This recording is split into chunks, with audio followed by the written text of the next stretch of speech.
Amalur has a really interesting history of its development. It all started with a retired baseball player who was obsessed with MMOs and wanted to create his own. Although he had thoughts about it already a decade before, it all started in September 8, 2006, when he, along with Ari Salvatore and Don McFarlane, announced the formation of Green Monster Games LLC. He wanted to raise the bar for the world of online gaming. The first round of employees was announced November 14, 2006, when they announced that they had employed the first 10 people into the company to create the company's first MMO, with a lot of people from Sony Online Entertainment's EverQuest 2 game and Titan Quest, to name a few. A second round was announced in December 6, 2006, with people from all over the industry, such as Valve, Breakaway Games, and more from SOE. On March 5, 2007, it was announced that Green Monster Games would be renamed the company to 38 Studios. And also announced that the 38 Studios brand will deliver not only massively multiplayer online games, but a broad spectrum of immersive products. We got our first glimpse into the game in 2007. First thing we got to see was someone riding on a horse and a centaur.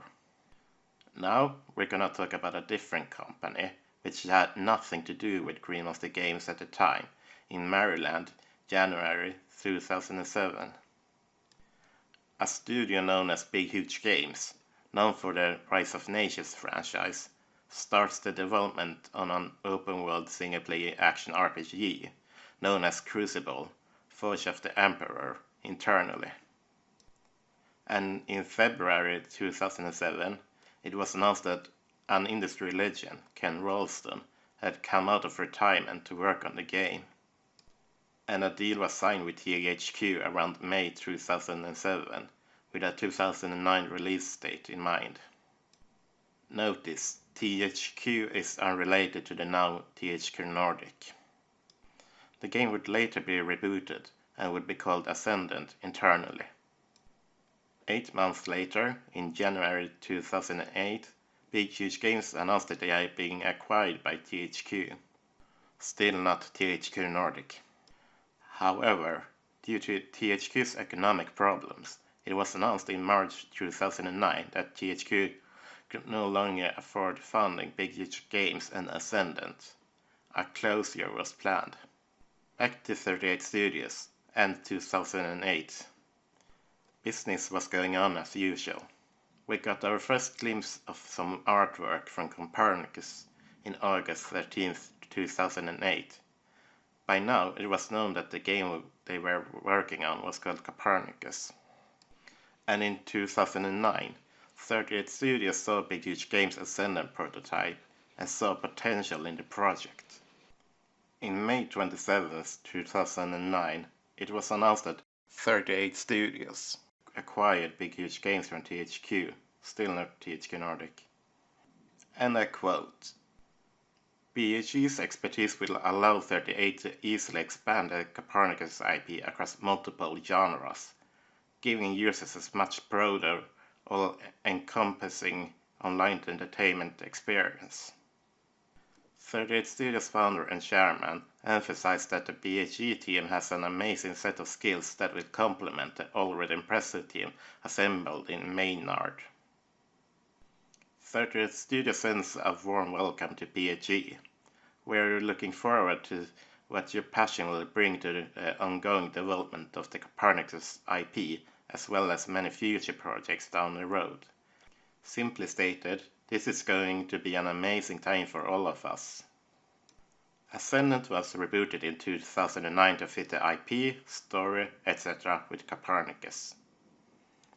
The announcement that Ascendant was rebooted as Project Mercury was announced March 9, 2010, and 38 Studios would also sign a deal with Electronic Arts to publish the single-player RPG. In July 20, 2010, 38 Studios, Big Huge Games, and EA unveiled Project Mercury as Kingdoms of Amalur Reckoning during Comic-Con in San Diego. In September 23, 2010, it was announced that 38 Studios had received a $75 million loan guarantee from the Rhode Island Economic Development Corporation to relocate from the clock tower in Maynard to Providence in Rhode Island. I'm not gonna spend too much time on the history of this stuff. Maybe I'll do a proper investigation in the future. In April 11, 2011, we got our first in-game teaser trailer for Kingdoms of Amalur Reckoning on YouTube. And in May 10, 2011, we got to see gameplay highlights that was shown in PAX East 2011. More gameplay and Q&A from PAX East would be uploaded to YouTube one day after. At E3 June 8th the same year, we would see a fly-through teaser of Reckoning. Kingdoms of Amalur Reckoning was released on February 7th, 2012 in the NA and February 10th, 2012 in the EU on most consoles and PC. In March 20th the same year, The Legend of Dead Kell DLC was released. And later on the next month, April 17th, Teeth of Naros was released. Big Huge Games also started pre-production for sequel, codenamed Evergreen. In the background, some serious business drama was going on. Missed payrolls to death and late payment to repay some of the loan. Despite everything going on, we finally got our first glimpse of the Kingdoms of Amalur MMORPG Project Copernicus in May 18th, 2012, and screenshots of playable races and more would appear on the internet. And in May 24th, 2012, it was announced that 38 Studios had laid off its entire staff. And on June 7th, 2012, it was announced that 38 Studios had filed for Chapter 7 bankruptcy. Lawsuit after lawsuit, auction after auction of equipment recouped some money.